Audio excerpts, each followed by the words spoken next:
The shell comes in low, and it lands close enough that the lamps swing. Inside the tent, a nurse is standing over a man who is already on the table, already opened up, already halfway through the worst night of his life. Shrapnel goes through the canvas in a dozen places. She does not run. She kneels, and she starts getting her patients down onto the floor, one at a time, so the next blast has less of them to find. There are 42 men in that tent. She is 24 years old. And the map behind her calls this place the rear. This is Anzio, February of 1944. And the thing you have to understand about Anzio, the thing that makes this whole story what it is that there was no rear. There was no safe place to send the wounded. There was no line the nurses got to stand behind. For 4 months, the doctors and nurses of the American Evacuation Hospitals worked inside German artillery range, every hour of every day in a strip of open field the soldiers had started calling Hell's Half Acre. 6 of those nurses never left it. 4 of them would become the first women in the United States Army ever awarded the Silver Star. And almost none of them, to this day, has a face you would recognize, or a name you could say out loud. We're going to fix a little of that, right now. On the 22nd of January, 1944, the Allies put troops ashore at Anzio, on the west coast of Italy, about 30 miles below Rome. The plan was to land behind the German line, drive inland fast, and crack the whole Italian front open. It did not go that way. The Germans reacted faster than anyone thought they could. Within days, they held the high ground in a ring all the way around the beachhead, and they kept it. What the Allies were left holding was a box, roughly 7 miles deep and 15 miles wide. Every square foot of it could be seen from those hills, and every square foot of it could be shelled. They even had guns that reached places the front line never did.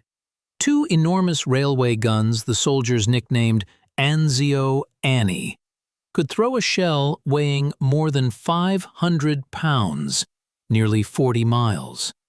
The American artillery down on the beach could not even range them back. So there was no back. A man wounded at the front was carried to a hospital that was also, in every way that counted, at the front. The surgeons operated in range.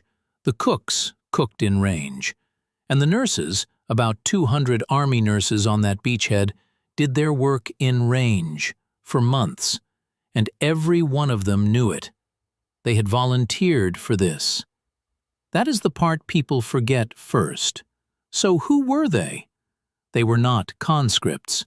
There was no draft for women. Every Army nurse on that beachhead had raised her hand on purpose, trained on purpose, and shipped overseas on purpose, into a job the Army itself was still working out how to keep alive. Take the woman in that opening tent. Her name was Ellen Ainsworth. She came from Glenwood City, Wisconsin, a town of maybe 1,000 people. She finished nursing school in Minneapolis in 1941 and joined the Army Nurse Corps that next spring, in the first rush after Pearl Harbor. By early 1944, she was a second lieutenant with the 56th Evacuation Hospital, and she had already followed the war a long way to reach that tent. Through North Africa, through the landings at Salerno, up the Italian coast, and finally onto the sand at Anzio. She was 24. Now multiply her by 200, and you have the nursing strength of the beachhead. Farm daughters and city girls, women who had been school teachers and shop clerks a year or 2 earlier, most of them in their 20s, all of them a very long way from home. And every one of them carrying the thing the recruiting posters never mentioned, which is that somebody back in the States was waiting on her letters and had no real idea where she was or what was landing around her. Some of these women had already cheated death once just to get here. 3 nurses in this story, Blanche Sigmund, Carrie Sheets, and Marjorie Morrow had been aboard a hospital ship called the Newfoundland a few months before off Salerno, when German aircraft sent her to the bottom. They lived through that. They could have gone home as survivors, with nothing left to prove. Instead, they were reassigned, and they went forward again, to the 95th Evacuation Hospital, to Anzio. Hold on to those three names. We come back to them, and it is going to hurt when we do. Because here is what was waiting for all of them on that beachhead. Not a building, not a basement, tents.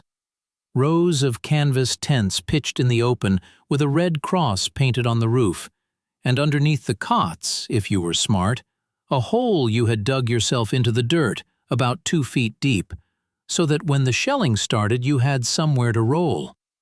That was the hospital. That was the protection. A red cross painted on cloth and a hole in the ground. Before we go on, one small thing, and then I will leave you alone about it. There is a decent chance somebody in your own family wore that uniform. Not a rifleman, a nurse, a WWII, a Red Cross volunteer, a woman who came home and mostly did not talk about it because nobody asked, and because the country had already decided the war was a man's story. If that is your family, put her name in the comments. First name is enough. We come back to those names at the end and we read them. For now, just keep her in mind while you listen, because every woman in this story was somebody's daughter too. The soldiers had a name for the hospital area. They called it Hell's Half Acre. It sat on open, flat ground, because open, flat ground was what the beachhead had. And it took fire the way everything on the beachhead took fire. Not in one big dramatic battle, but constantly. A shell here, a stick of bombs there, day and night for weeks. The nurses learned to read it. They learned a low, fast, bent-over walk between the tents that the men called the Anzio shuffle. They learned to sleep in their helmets. They learned which ditch to jump into when the drone of an aircraft overhead changed its pitch. And in the middle of all that, they worked. Think about what the work actually was. A man comes in off the line, torn open. You have to cut his clothes away, find where he is bleeding, hold the pressure, get plasma into him, get him warm, get him onto a table, and keep him calm and alive long enough for a surgeon to reach him. That is hard, exact, physical work in a clean hospital on a quiet night. Now do it in a tent, by lamplight, with the ground jumping under your boots and the canvas snapping over your head. Then do it for the next man, and the next, for 36 hours without real sleep. In its first 36 hours on that beachhead, one hospital, the 56th Evacuation, took in 1,129 patients. That is not a misprint. More than 1,100 wounded men through a single field hospital in a day and a half. Across the whole campaign, the Anzio hospitals treated more than 33,000. And the women doing that triage were doing it while they were being shelled. This is the detail the word nurse hides from you if you grew up on a certain kind of war movie. These were not women safe in a quiet rear ward rolling bandages. They had the death rate of the front line and the workload of a city emergency room at the same time, in the same tent, and they did not even get to shoot back. There was nothing to shoot at. There was only the work, and the incoming, and the next man on the table. They could have asked to leave. At the worst of the German pressure, a plan was actually drawn up to pull the nurses off the beachhead for their own safety. They turned it down. The record is plain about it. They would have none of it. They vowed to stay as long as there were wounded men to care for. Which means everything that happens next, they chose. On the 7th of February 1944 in the afternoon, German aircraft came in over the beachhead and Allied fighters climbed up after them. One of the German planes, chased and trying to get away, did what a pilot does when he needs to move fast and light. He let his bombs go to lose the weight. He was over the hospital area when he did it. 5 anti-personnel bombs came down into the 95th Evacuation Hospital. Not the front line, the hospital. Tents full of wounded men on cots and the people working over them. When it was finished, around 24 people were dead and something like 60 were wounded inside the one place on that beachhead that was supposed to be for healing. 3 of the dead were nurses. Their names were Blanche Sigmund, Carrie Sheets, Marjorie Morrow. If those names sound familiar, it is because you met them 15 minutes ago. These were the 3 who had already survived the sinking of the hospital ship Newfoundland the autumn before. They had already lived through one attack on a place marked with a red cross. They went forward anyway. And now the war had come back and found them on the ground, in the mud, at Anzio. Marjorie Morrow was killed while she was giving a transfusion. She was putting plasma into a wounded man when the bombs came down. That was the last thing she was doing, helping. Now, a hard question, and I am going to be honest with you about it because you deserve that and the history deserves it too. Did the Germans do this on purpose? Did they aim at a hospital? The honest answer is that we cannot say cleanly, and anybody who tells you they know for certain is guessing. This particular attack on the 7th looks like a pilot dumping his load to escape. It looks like an accident of the ugliest kind, and at the same time, the hospital area at Anzio was shelled again and again across that campaign. The red crosses on those roofs were big enough to see from the air, and after the worst of it, the Americans went so far as to send the German command the exact map coordinates of the hospital, asking them to please stop hitting it. So I am not going to stand here and tell you it was deliberate murder. I am going to tell you this instead, which is true and which is enough. It did not matter to the woman on the table whether the bomb that found her was aimed or just unlucky. The red cross over her head did not save her either way. On that beachhead, the symbol that was supposed to mean sanctuary did not mean anything at all. And there is one more thing about the 7th of February. The young German airman who dropped those bombs was himself shot down not long after. He was brought in, wounded, to an American hospital on that same beachhead, to be treated.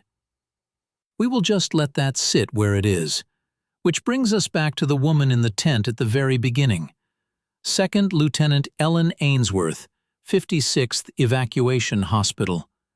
A few days after the 95th was bombed, the German fire found her hospital too. She was on duty in a ward tent full of surgical patients. Men who had just come off the operating table. Men who could not stand, could not run, could not dig, could not do a single thing to save themselves. When the round came in and tore through the canvas, every one of those men was helpless. Ainsworth was not. She did not go for a hole in the ground. She stayed on her feet, in that open tent, and she started moving her patients. One at a time, she brought them down off the cots and onto the floor, low, where a blast has less to catch. 42 men. And she kept her voice level the entire time she did it, because a level voice in a moment like that is its own kind of medicine. It keeps men from panicking. It keeps them from tearing their stitches open, from bolting, from turning a bad night into a slaughter. The Army's own citation put it plainly. She calmly directed the placing of the surgical patients on the ground to lessen the danger of further injury.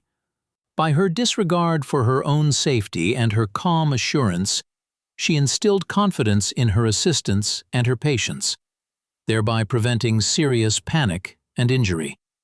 She got all 42 of them down. She did not get herself down. Ellen Ainsworth was hit by German fire in that stretch of days in the middle of February. The exact hour is one of those things the records argue over, and I would rather give you the honest shape of what we know than a clean lie. What is certain is this: she was mortally wounded doing her job. in a hospital the map called safe, and she died of those wounds on the 16th of February, 1944. The 16th was not a quiet day to die.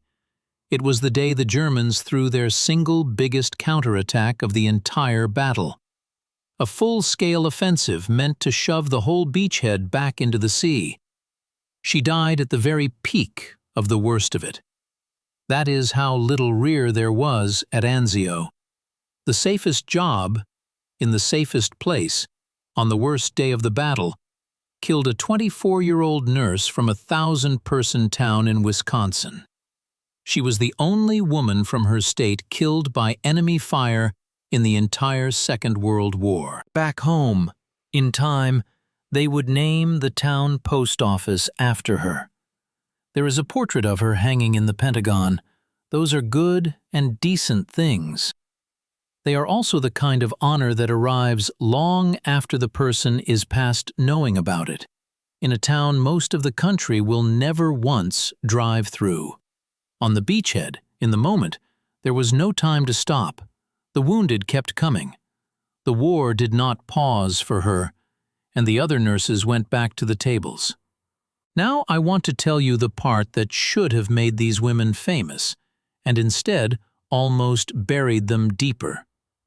6 days after Ellen Ainsworth died, on the 22nd of February 1944, on that same beachhead, the Army held a decoration ceremony, and it pinned the Silver Star, the nation's third highest award for valor in combat, on 4 Army nurses of the 56th Evacuation Hospital: Mary Roberts, Elaine Rowe, Rita Rourke, and Ellen Ainsworth, whose medal was given after her death. Here is why that should have been on the front page of every paper in America. They were the first women in the history of the United States Army to receive the Silver Star. The first, not the first nurses, the first women of any kind in any role to receive it.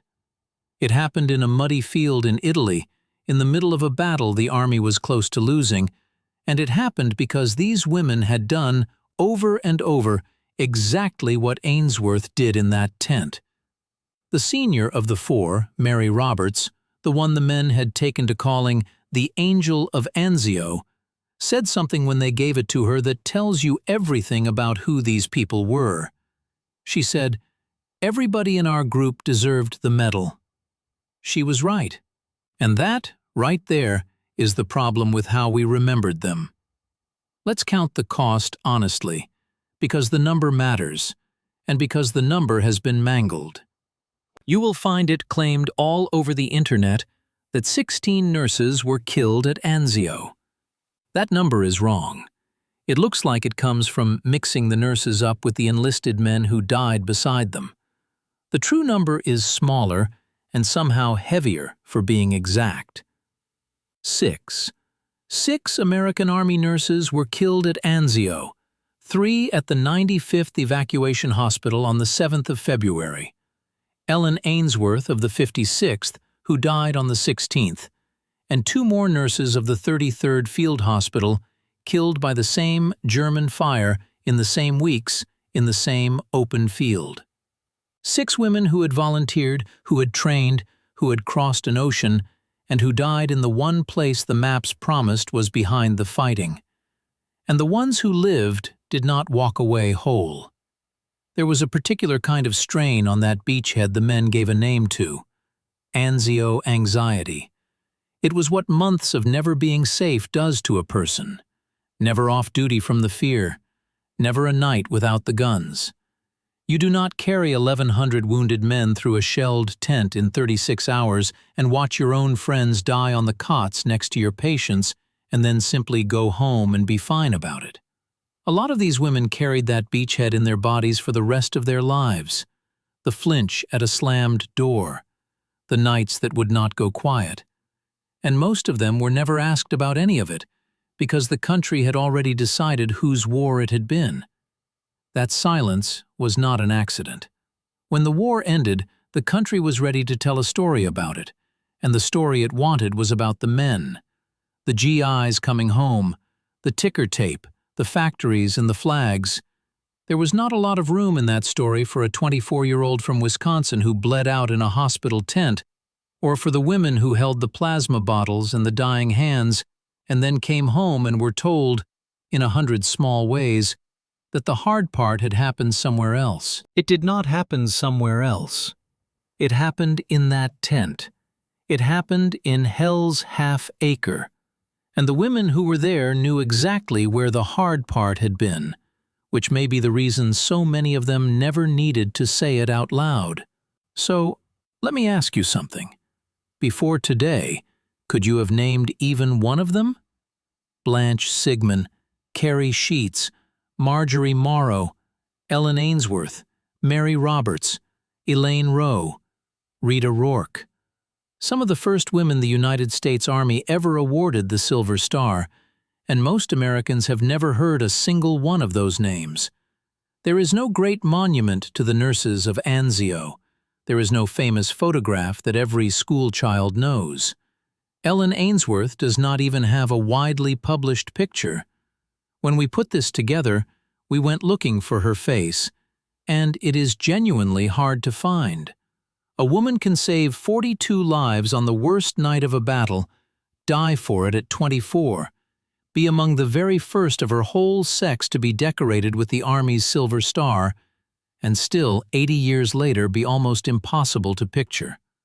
More than 59,000 American women served as Army nurses in that war. And here is the strange part about how this country has thanked them. The Army itself got it right when it counted. It awarded Ellen Ainsworth the Silver Star within a week of her death, in a field, in the middle of a battle it was nearly losing. In the moment, under fire, the people who were actually there knew exactly what these women were. It is the rest of us, in the 80 years since, who have been slow. Slow to name them, slow to picture them, slow to put them where they belong in the story, which is not off to one side of the men, but in the middle of the worst place in the whole battle, doing the work and dying at it. There is still, even now, a bill inching through Congress to give the nurses of that war one medal between them, 80 years on. But a medal was never the thing these women were short of. What they are short of is us. The Army knew what they were in 1944. The only thing that has faded since is our memory of them.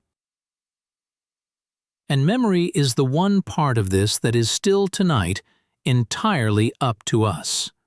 So here is what I am going to ask you to do. It costs nothing, and it is the whole reason this channel exists. Somewhere in your family, or your town, or your church, there was probably a woman who served. A nurse, a WWII, a Red Cross volunteer, a woman who went where she was sent, did something she never fully described, and came home to a country that mostly wanted to hear about the men. Put her name below. First name, last name, whatever you have. Where she served, if you know it. I read them, every one. That is not a figure of speech. I sit and I read the names people leave. Because these women spent a war making sure other men made it home to their families, and the smallest thing we can do is refuse to let their own names slip out of ours. They were sent to the safest place on the beachhead. There was no safe place on the beachhead. So let's make sure there is no safe place anywhere for their names to disappear either. Leave one below. We will be here, reading.